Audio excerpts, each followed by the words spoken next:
आप देख रहे हैं पारिजात भारत समाचार। SC/ST विभाजन को लेकर बसपा सुप्रीमो मायावती का बयान। वहीं मायावती ने जानकारी देते हुए बताया कि सुप्रीम कोर्ट के SC जाति में उपजाति विभाजन करने के फैसले से सहमत नहीं है। आरक्षण पर नई सूची बनाने से कई तरह की परेशानी होगी। पंजाब राज्य के मामले में 20 साल पहले के फैसले पर सुनवाई सही नहीं। SC/ST के बीच उपजाति का विभाजन करना सही नहीं है। सुप्रीम कोर्ट के फैसले से कहीं न कहीं आरक्षण को खत्म करने का प्लान है। सुप्रीम कोर्ट को अपने फैसले में ये मानक भी तैयार करना चाहिए था। क्रीमी लेयर का मानक क्या है, कौन जाति इस दायरे में आएगी? आगे देखते रहिए पारिजात भारत समाचार के साथ। लोगों को काफी नुकसान होगा और उनमें असंतोष की भावना उत्पन्न होगी। इसके साथ साथ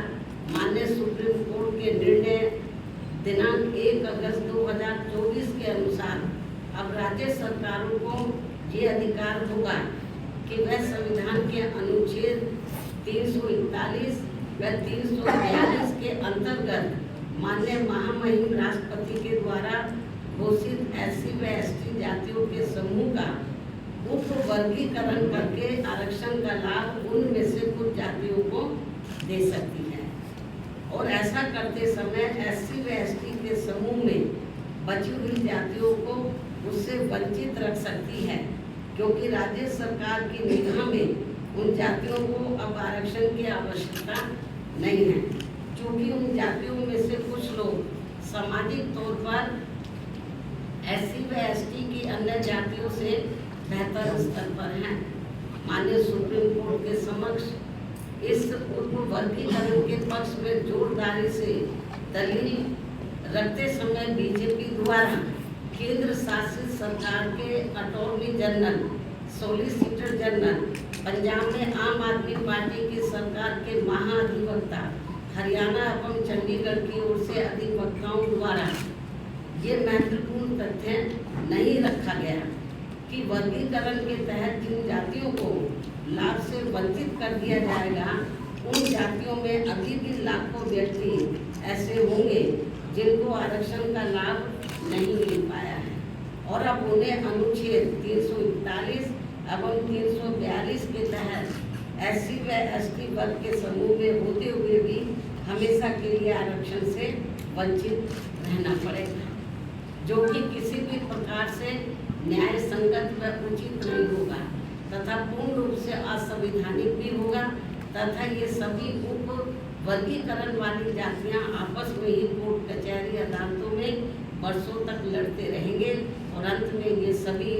लोग फिर आरक्षण से वंचित रह जाएंगे।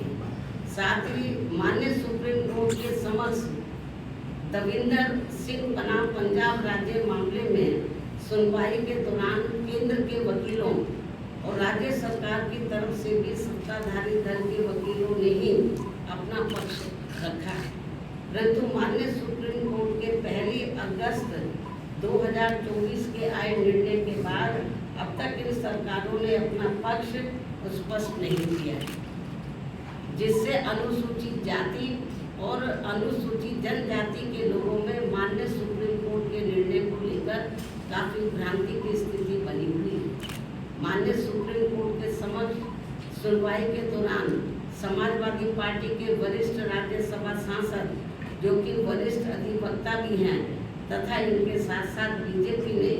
केंद्र में अपनी सरकार की ओर से माननीय अटॉर्नी जनरल व सॉलिसिटर जनरल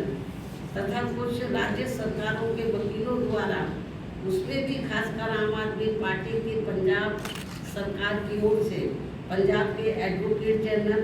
हरियाणा एवं चंडीगढ़ में बीजेपी की ओर से उनके वकीलों द्वारा उप वर्गीकरण के पक्ष में तथ्यों को भावना के विपरीत होगा। माननीय सुप्रीम कोर्ट ने अपने वर्ष 2004 के इस निर्णय द्वारा समानता के अधिकार का उल्लंघन करने के कारण आंध्र प्रदेश सरकार द्वारा पारित आंध्र प्रदेश अनुसूचित जाति अधिनियम 2000 को भी रद्द कर दिया था। अपने 2004 के निर्णय में माननीय सुप्रीम कोर्ट ने ये भी माना था कि ये वर्गीकरण इन जातियों के भीतर अलग अलग व्यवहार करके समानता के अधिकार का उल्लंघन करेगा और अब माननीय सुप्रीम कोर्ट के 7 जजों की पीठ ने 1 अगस्त 2024 के निर्णय से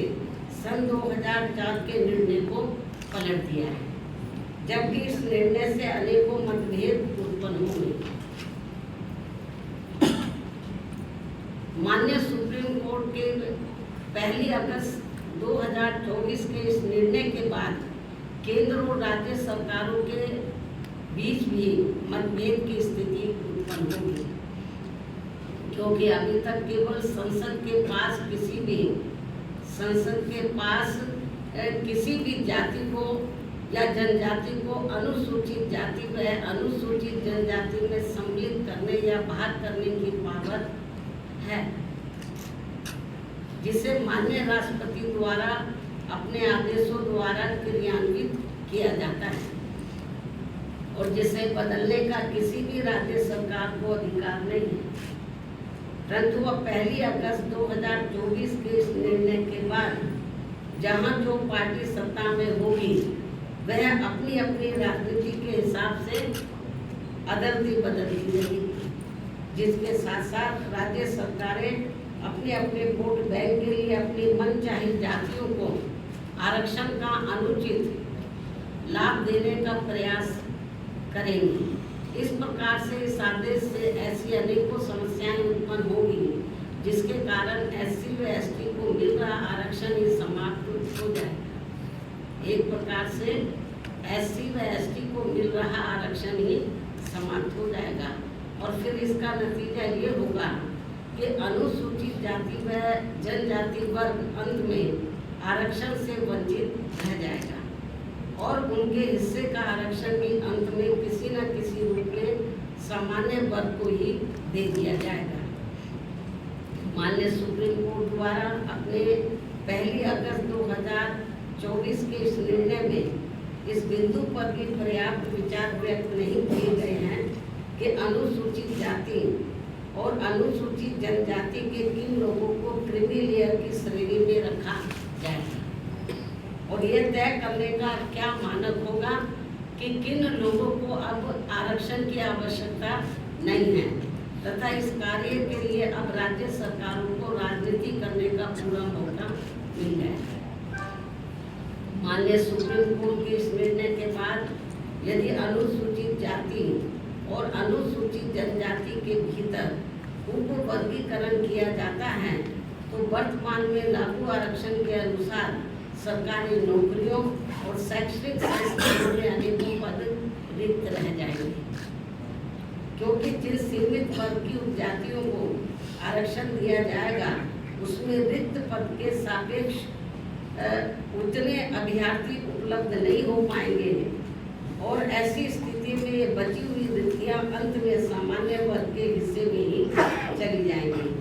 जिससे समूचे दलित समाज। हेलो गाइस, अगर आपको हमारे वीडियो पसंद आते हैं तो ज्यादा से ज्यादा हमारे वीडियो को शेयर कीजिए, चैनल को सब्सक्राइब कीजिए, बेल आइकन को अवश्य दबाइए, जिससे हमारे लेटेस्ट अपडेट आप तक आसानी से पहुंच सके।